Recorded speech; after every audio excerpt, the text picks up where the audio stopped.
In Kuje village, life moved like the slow river. Boys grew up to be farmers, fishermen, or carpenters, just like their fathers.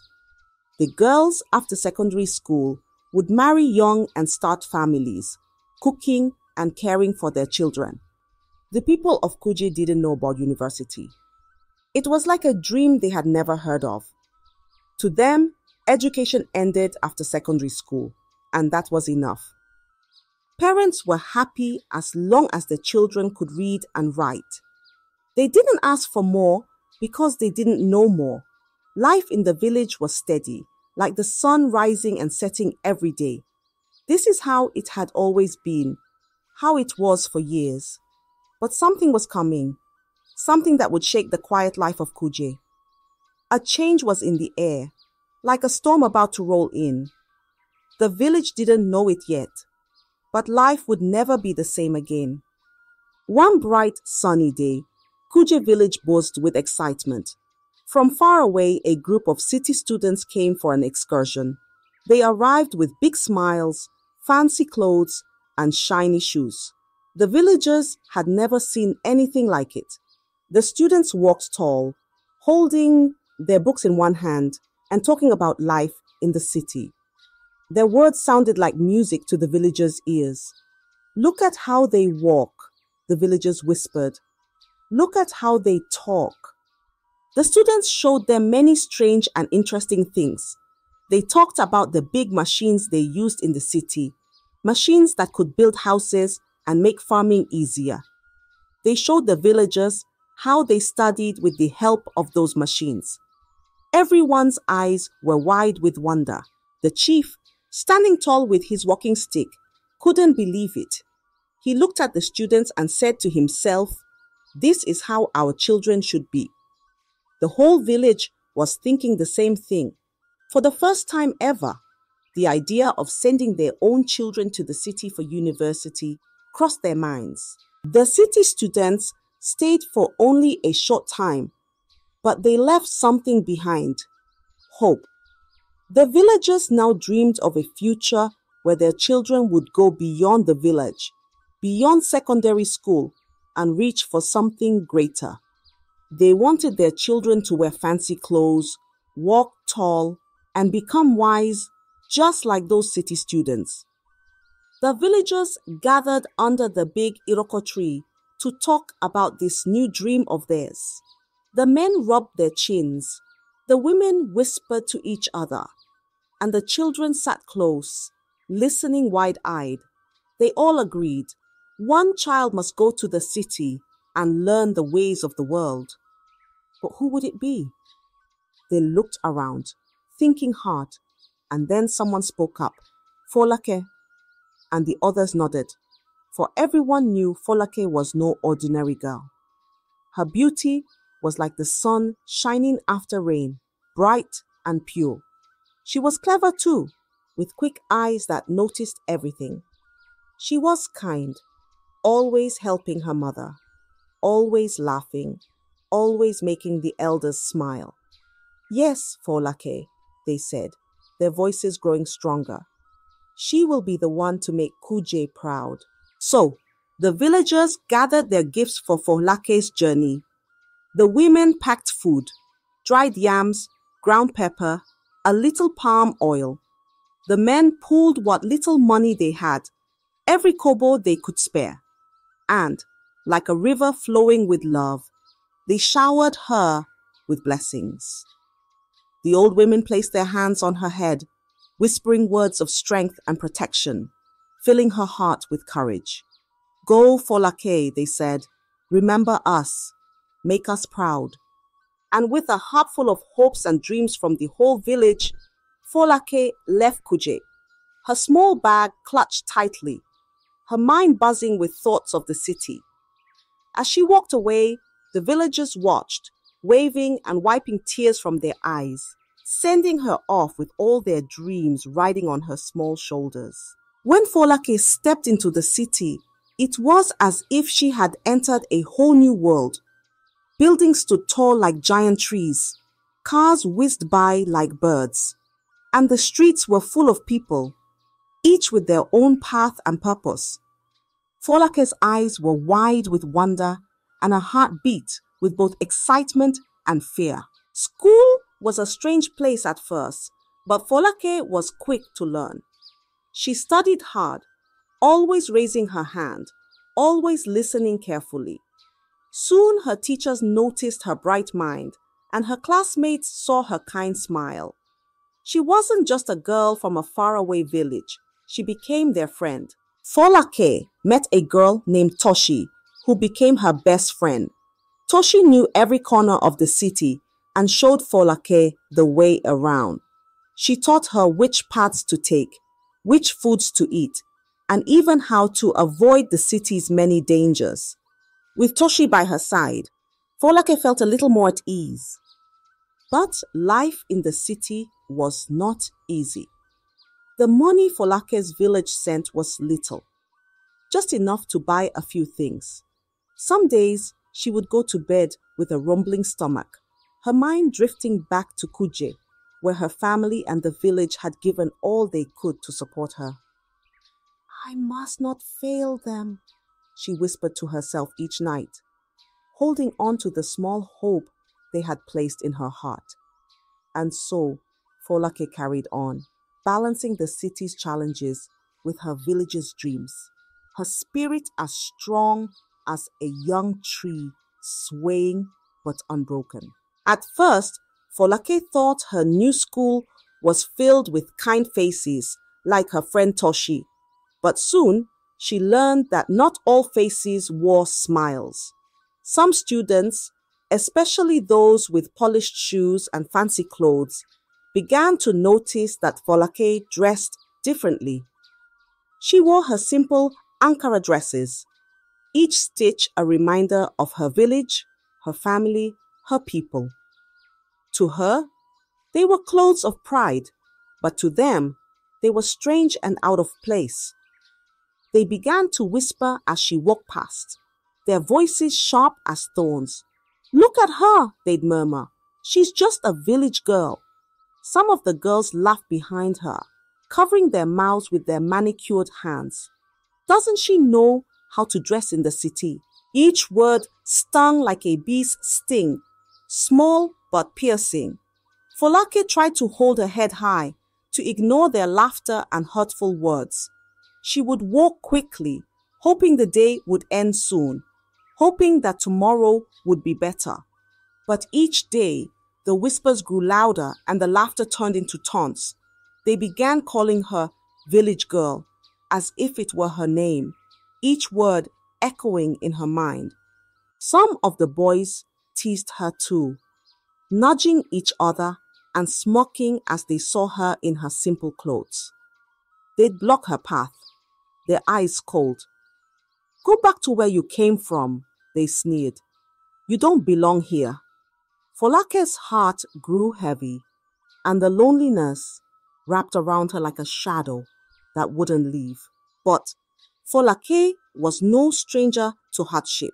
She clenched her fists, reminding herself of the village that had trusted her, the people who had sent her with nothing but hope. Still, the burden grew heavier each day, and Folake began to wonder if the city would break her spirit. The once bright light in her eyes dimmed, as if the city's shadows were swallowing her whole.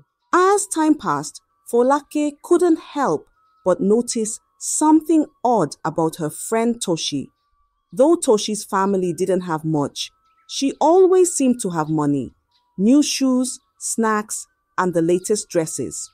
Folake, who counted every coin and struggled to buy the smallest things, found herself wondering. One afternoon, Folake looked at Toshi, her curiosity finally spilling over. "Toshi," she asked, her voice gentle, "how do you manage to buy all these things? Where do you get the money?"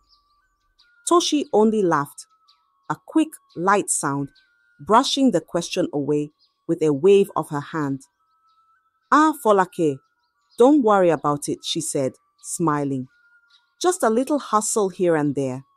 But Folake's mind couldn't rest. She would watch Toshi as she disappeared in the evenings, dressed up with a little more care, her eyes bright and secretive. And every time, Folake's curiosity grew sharper, like the edge of a knife. Folake tried asking Toshi again, but her friend just laughed it off once more, saying, "One day you'll understand, Folake." And with that, she changed the subject, leaving Folake's questions unanswered. Yet the mystery of Toshi's hustle hung in Folake's mind like a shadow, making her wonder what life in the city might demand from her next. Days turned into weeks, and every now and then, Folake would ask again, hoping her friend might reveal the secret. But each time, Toshi would laugh, shrugging it off as if it were a mystery meant to stay hidden. "Just enjoy, Folake," she'd say. "Don't worry about how I get my money." But Folake couldn't ignore the thought nagging in the back of her mind. There was a shadow, a hint of something unknown, and it began to grow, spreading like a dark cloud. What was Toshi hiding? And how was she managing to live so comfortably while Folake struggled, alone in the quiet moments, to make sense of it all? The question followed Folake like an echo, a secret half-spoken, lingering in the silence.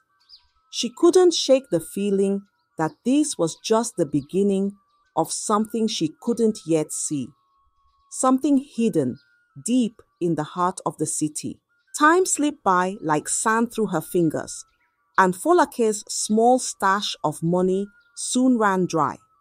The city's demands were endless, and each day Folake's hunger gnawed at her, a sharp reminder that the little her village sent was never enough. Her stomach would growl like a restless animal, the ache growing louder as her hope began to fade. She would sit alone in her small room at night, a simple candle lighting her letters. "Mama, Papa," she wrote with trembling hands, "things are hard here. I don't want to be a burden, but it's so different in the city." She sent the letters with the hopes that her words would bring a bit more help. But Kuje was a poor village. They sent what they could, little parcels with dried fish or a few coins. Her mother's letters were filled with love and worry. But Folake knew her family was stretching themselves thin just to support her. Days turned into long, hungry weeks. She could barely focus in class, her mind drifting like smoke, too weak to keep her thoughts steady. Her stomach growled during lessons, each sound loud as a thunderclap, but she tried to sit still, ignoring the laughter from her classmates. Folake knew she couldn't let the village down, but her spirit was breaking, slowly, piece by piece. Nights grew colder, the city darker, and the weight of her hardship pressed upon her like an invisible stone, heavy and unrelenting. And in the midst of it all, Toshi's laughter echoed in her mind, the friend with easy money, a hidden secret, and no worries. Folake's heart twisted, caught between pride and the bitter taste of helplessness. One night, as Folake lay on her thin mattress, her stomach empty and aching, she reached a breaking point. She could no longer ignore the hunger clawing at her, a constant reminder of how hard life in the city had become. The next morning, with weary eyes and a heart heavy with shame, she found Toshi outside the school. "Toshi, please," she whispered, her voice trembling. "I need to know. Let me work with you, whatever it is. I can't keep living like this." Toshi looked at her friend with a serious gaze, her smile fading as she realized how desperate Folake had become. "Folake," she began slowly, "are you sure? This isn't like other work. It's different." But Folake's eyes were resolute, her need too great to turn back now. "I don't care," she said firmly. her voice steadier than she felt. Just show me. I have no choice. After a long, silent pause, Toshi finally nodded. She led Folake to a quiet corner where the city lights cast faint shadows. Listen, Folake, this isn't something you share with anyone. It's a way to make money quickly, but it's not what you'd expect. And there, in hushed tones, Toshi revealed the truth. Folake's heart skipped, her pulse quickening as she understood what her friend was saying. This wasn't the type of work she had imagined. It was something that felt foreign, dangerous, something the villagers would never approve of. But Folake, worn down by hunger and hardship, nodded without a word. I'll do it, she whispered, her voice quiet but determined. For the first time in months, she felt a sliver of relief, though it was shadowed by a growing darkness in her heart. Her path was changing, and she could feel it.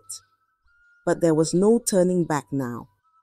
That night, Toshi brought Folake a dress that shimmered like the stars, one that made her look almost like she belonged to the city itself.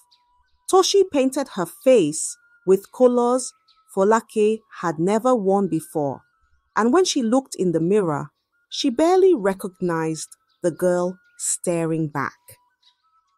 You look perfect, Toshi said with a nod, her smile reassuring but distant. Folake followed her friend to a bar where the lights were bright and music pounded like a heartbeat. The air was thick with laughter and chatter, strangers drifting from table to table. Toshi guided her through it all, showing her how to talk, how to laugh, how to charm, and Folake, nervous but determined, followed every step, every whisper from Toshi's guiding words.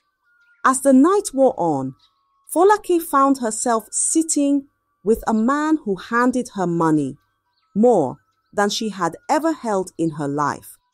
She had had fun with the man earlier, satisfying him in the room. The coin slipped into her palm like a gift from another world, the weight of them filling her with a strange, new feeling. She had come here with hunger in her heart, but now she felt something else, something close to excitement. When she left the bar that night, her pockets full, the city lights seemed brighter, her worries farther away. She spent freely, buying food and treats she had only dreamed of tasting. For a moment, she forgot everything, her village, her promises, the hope she had carried. All she knew was the thrill of her newfound life, a taste of freedom that felt as sweet as honey. Folake had stepped into a world that was dazzling and dangerous, a world that made her feel alive. She didn't know it then, but with each step she took, she was leaving behind the girl from Kuje village, the one they had sent with so much hope. One early morning, Folake returned from the lavish home of a wealthy man she had been with the night before. Her body felt heavy, a deep ache settling into her bones, and her skin felt as though it were burning.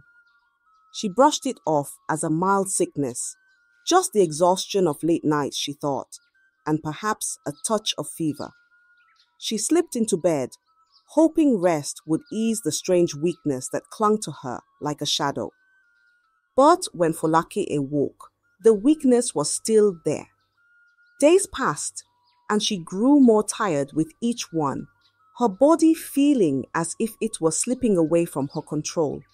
Her friends noticed too, and their laughter turned to concern. They brought her food, medicine, anything they thought might help, but her strength continued to fade like water slipping through her fingers. Then, something even stranger began to happen. Her belly started to swell. At first, she thought it was only her eyes playing tricks, but it grew rounder each day, hardening like a clay pot. Her arms and legs, however, grew thin, frail as twigs. The other girls whispered, their faces pale with fear. It's like kwashoko, one of them murmured, shaking her head. But how? She eats more now than ever. Folake herself was frightened. She touched her swollen belly, pressing gently, as if trying to understand this strange change. She felt her bones poking through her skin elsewhere, her cheeks hollowing out, her eyes growing large and distant. And yet, her belly kept growing, as if it held something far darker than hunger. Her friends did all they could. They brought herbs, specialties, and medicines they'd heard would cure almost anything. They watched over her, hoping each morning to see her sit up with a smile. Her strength returned. But no matter what they tried, Folake only grew weaker. Her skin lost its glow, her hair turned dull, and her once bright eyes now looked tired, heavy with a shadow that no amount of rest could lift. Days turned into weeks, and soon her friends had exhausted every remedy they knew. The city doctors shook their heads, saying, "There's nothing we can do." And slowly, even her friends started to drift away, frightened by what they did not understand. Folake lay alone, feeling her life slip further and further from her, like a river flowing beyond her reach. Desperate and terrified, they made a choice.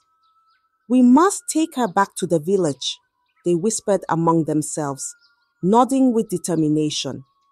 They would return her to Kuje, the village that had once filled her heart with strength and hope. It was the only place left that might save her, the only place where a solution could be found. And so, with heavy hearts, they lifted Folake's frail, shrunken body, covering her with a blanket, and set off for Kuje, hoping her people would understand. Folake's friends arrived in Kuje on a grey, misty morning, carrying her as gently as one would carry a fragile doll. The villagers, who had eagerly awaited her return, gathered around, their faces filled with anticipation. For months, they had dreamed of this day, imagining Folake returning as a grand symbol of the village's pride, a young woman transformed by the city, perhaps even wearing clothes that shone like the city lights. But what they saw left them silent, their hopes dropping like stones. Folake was hardly recognizable. Her once beautiful face was pale and hollow, her body frail and thin, as if she hadn't eaten in weeks. Her belly was swollen and round, like a twisted mockery of health, and her eyes held a dull, distant stare that seemed lost in some invisible storm. The once vibrant girl, who had left with the village's hopes, now looked like a ghost returned from some dark place. Folake's friends, avoiding the villagers' questioning eyes, quickly explained that Folake had become sick, that city life had taken its toll, and that they did not know what else to do but bring her home. They offered no further details, not even the life they'd introduced her to.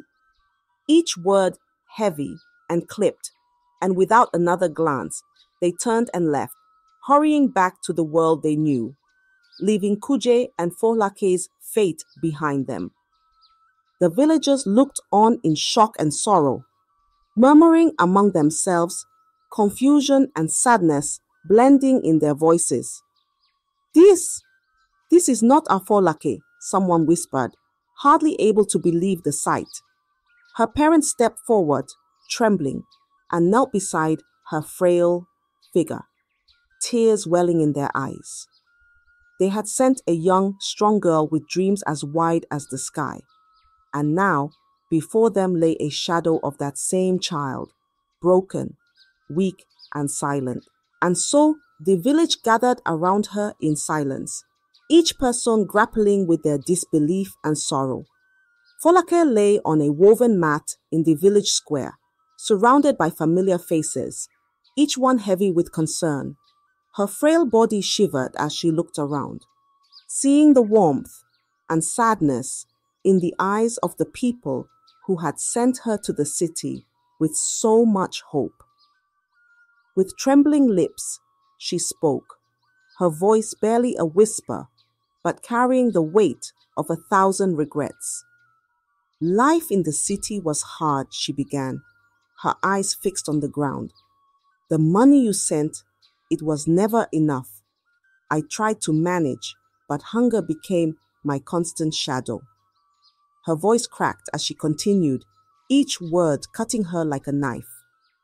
I met a friend, Toshi, who showed me a way to survive, but it was a path I never should have taken. I forgot my purpose. I forgot you, the ones who believed in me. I chose the wrong path. As her confession filled the air, the villagers listened, their faces a mix of sorrow and understanding. Tears slipped down her cheeks, each one glistening like fallen hopes. I have disgraced you all, she whispered, and brought shame to my family, to our village. The elders stepped forward, their faces stern, but their eyes soft with the wisdom of years. The oldest among them, Elder Na, placed a gentle hand on Folake's head. His voice was deep and steady as he spoke. What you suffer now is not just illness, Folake. This is no kwashiorkor, no simple sickness. You are with child, conceived outside of marriage. This is the curse of our village's tradition, a punishment for breaking the sacred bond. The villagers murmured softly, nodding in understanding. Folake's swollen belly, her weakening body, it was all part of the ancient consequence, one known to every girl and boy raised in Kuje. The tradition was clear. If a young woman got disvirgined or got pregnant outside of wedlock, which Folake is now a victim of after sleeping with men in the city, her body would suffer, her spirit would weaken as a reminder of the village's honor and values. But, Elder Enna continued, his voice steady and calm, there is a cure, Folake. The village has seen such sorrow before, and we know the ways of healing. The path back to health will not be easy, but if you're willing, you can be whole again. Folake looked up at the elders, her eyes brimming with both hope and shame. She nodded, grateful for the chance to make amends, for the understanding in their eyes. The villagers gathered around her, their hearts softened with compassion, ready to help her find her way back. The village herbalists gathered around Folake, whispering prayers as they prepared herbs and potions. Their hands moved gently, with the care one would give a delicate flower. Each day, they applied roots and leaves soaked in special oils, massaging her swollen belly, whispering words of healing to guide her spirit back to strength. Folake lay still, trusting them, feeling warmth return to her bones like sunlight after a long storm. Slowly, Folake's strength returned, her frail body filling out, her eyes gaining back the light they once held. She began to care for herself, eating the nourishing meals her mother prepared and listening to the advice of the elder women on how to tend to the growing life within her. They taught her how to cradle her belly with love and respect, how to speak softly to her unborn child, to make peace with the path that had brought her back home. Months passed, and the day finally came. Under the moonlit night, Folake gave birth to a baby boy, his cries filling the air like a song of new beginnings. The villagers gathered, offering blessings and prayers for the child's future. Folake held him close, his small face a reminder of all she had endured and the promise of all she would become. She named him Ayodele, meaning joy has come home. for he was not only her son, but also her redemption. As the seasons changed, Folake grew determined to finish what she had once set out to do. With her son in her arms, she vowed to return to school, this time with a renewed spirit and a heart full of purpose. Her days were long, balancing studies with motherhood. But she did not waver. She worked tirelessly, each small victory a step toward the life her village had dreamed for her. Years passed, and Folake's hard work bore fruit. She became a respected woman, known not only for her intelligence, but for her strength and resilience. When she finally returned to Kuje, not as a lost soul, but as a woman who had overcome her trials, the village celebrated. They honored her courage and the strength she showed in the face of hardship, seeing her not as a girl who had strayed, but as a woman who had learned and grown. Folake's story became a tale passed down from one generation to the next, a reminder of the importance of courage, resilience, and second chances. The village, once quiet and simple, now carried her story like a precious gem, a lesson to all young ones who would one day follow their own paths. And as the years went by, the people of Kuje spoke her name with pride, for Folake had become the symbol of their hopes and dreams, a beacon of the strength that lived in every heart. I hope you enjoyed the story. If so, please like the video, comment what you learned from the tale, and don't forget to subscribe to the channel for more enchanting tales just like this one. Thank you.